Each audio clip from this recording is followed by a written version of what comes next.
आज हम चल रहे हैं दक्षिण भारत के एक ऐसे हॉस्टल में जहां कहते हैं कि गलियारों में सिर्फ हवा नहीं बल्कि एक अतृप्त आत्मा भटकती है। तो चलिए इस कहानी की सच्चाई जानते हैं।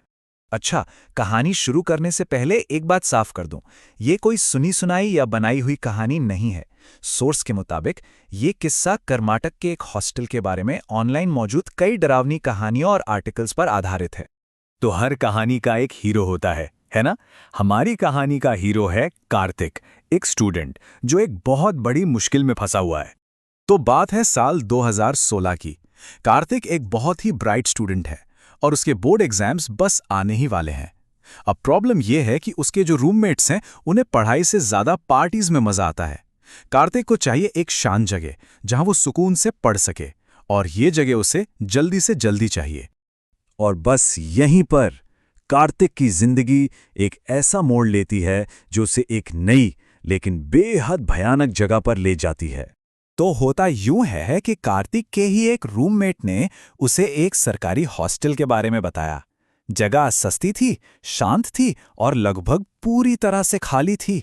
मतलब पढ़ाई के लिए एकदम परफेक्ट। या शायद नहीं। हॉस्टल जाने से ठीक पहले उसके दोस्त ने उसे मजाक में एक बड़ी अजीब सी चेतावनी दी, एक ऐसी बात जो कार्तिक को बहुत जल्द सच लगने वाली थी। तो देखा जाए तो कार्तिक ने एक सौदा किया था। दोस्तों से भरे शोर शराबे वाले माहौल को छोड़कर वो शांति और सुकून चाहता था।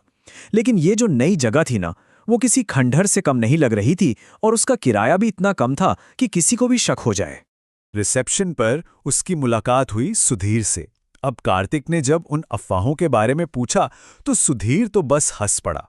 बोला, अरे ये सब तो दूसरे हॉस्टल वालों की चाल है ताकि यहां कोई आए नहीं। और कार्तिक ने उसकी बात मान भी ली। और फिर कार्तिक के उस शांत माहौल में पहली बार कुछ ऐसा होता है जो बिल्कुल भी नॉर्मल नहीं था। दोपहर के कोई 3 बजे होंगे। कार्तिक अपने कमरे में पढ़ाई में डूबा हुआ था। तभी उसकी नज़र खिड़की पर गई और उसने देखा कि ठीक बाहर कोने में काले कपड़ों में कोई खड़ा है। अब उसके मन में एक ही सवाल आया, ये कौन हो सकता है? क्या दरवाज़ा खोलकर देखना चाहिए? दिल में एक अजीब सी घबराहट तो थी। थोड़ी हिम्मत जुटाकर उसने धीरे से दरवाजे की कुंडी खोली और बाहर झांका।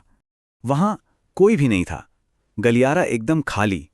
वो इंसान जैसे हवा में गायब हो गया था। कार्तिक ने सोचा शायद उसका वहम होगा, लेकिन एक अनजानी सी बेचैनी उसके अंदर घर कर गई थी। और ये बेचैनी जल्द ही खौफ में बदलने वाली थी, क्योंकि अब हॉस्टल की दीवारों में दफन एक भयानक राज बाहर आने वाला था। उसी रात करीब 9 बजे कार्तिक के दरवाजे पर किसी ने जोर जोर से दस्तक दी।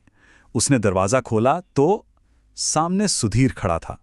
लेकिन ये वो सुबह वाला हंसमुख सुधीर नहीं था। ये तो डर से कांप रहा था और पसीने से तरबतर था। सुधीर ने कांपती हुई आवाज में जो बताया, उसे सुनकर कार्तिक के पैरों तले जमीन खिसक गई। उसने बताया कि सालों पहले इसी हॉस्टल में एक औरत काम करती थी। मालिक ने उसके साथ कुछ धोखा किया और उस औरत ने यहीं पर खुद को आग लगा ली। किसी ने उसकी मदद नहीं की और अब उसकी आत्मा यहां भटकती है बदला लेने के लिए। सुधीर ने माना कि मालिक के कहने पर वो सबसे झूठ बोलता है। उसने बताया कि अभी अभी उसने उस औरत की आत्मा को गलियारे में देखा है। और फिर उसने कार्तिक को चेतावनी दी कि उस आत्मा ने एक बार सुधीर से कहा था, मैं यहां किसी को भी जीने नहीं दूंगी। और अब शुरू हुई जान बचाने की दौड़, उस भूतहा हॉस्टल से निकलने की एक खतरनाक कोशिश। कार्तिक अब एक सेकंड भी वहां रुकने को तैयार नहीं था। सुधीर उसे सुबह तक रुकने के लिए गिड़गिड़ाता रहा, लेकिन कार्तिक का दिमाग साफ था। सामान पैक हो रहा था, टैक्सी बुक हो चुकी थी, बस यहां से निकलना है, अभी इसी वक्त। वो तेजी से अपना एक सूटकेस लेकर नीचे उतरा, उसे टैक्सी में रखा, और तभी उसे याद आया कि एक और बैग तो कमरे में ही छूट गया है। उसे मजबूरन वापस उसी डरावने गलियारे में जाना पड़ा। जैसे ही वो ऊपर पहुंचा, गलियारे के दूसरे छोर पर अंधेरे में वो खड़ी थी, वही औरत काले कपड़ों में, और वो मुस्कुरा रही थी, अपने हाथ से उसे अपनी तरफ बुला रही थी। कार्तिक जैसे किसी जादू में बंध गया हो, उसकी तरफ खिंचा चला जा रहा था, उस मुस्कान की तरफ। वो और पास पहुंचा ही था कि तभी सुधीर ने उसे पीछे से पकड़ा और जबरदस्ती घसीटते हुए सीढ़ियों की तरफ भागा। और उनके पीछे उस औरत की एक ऐसी चीख गूंजी जो किसी इंसान की हो ही नहीं सकती थी।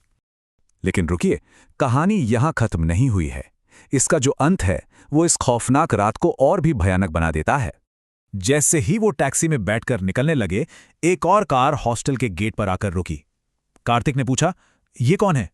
सुधीर ने जवाब दिया, ये मालिक है, मैंने ही उसे यहां बुलाया है। इसी की वजह से उस औरत की जान गई थी। 6 बार मैं उसे उस आत्मा से बचा चुका हूं, पर आज नहीं। आज उसे अपने किए का हिसाब देना ही होगा। तो इस कहानी से एक बात तो साफ है, किसी भी नई जगह पर जाने से पहले एक बार उसके बारे में ठीक से जान लेना चाहिए। क्या पता कौन सी अनसुनी कहानी किस मोड़ पर इंतजार कर रही हो।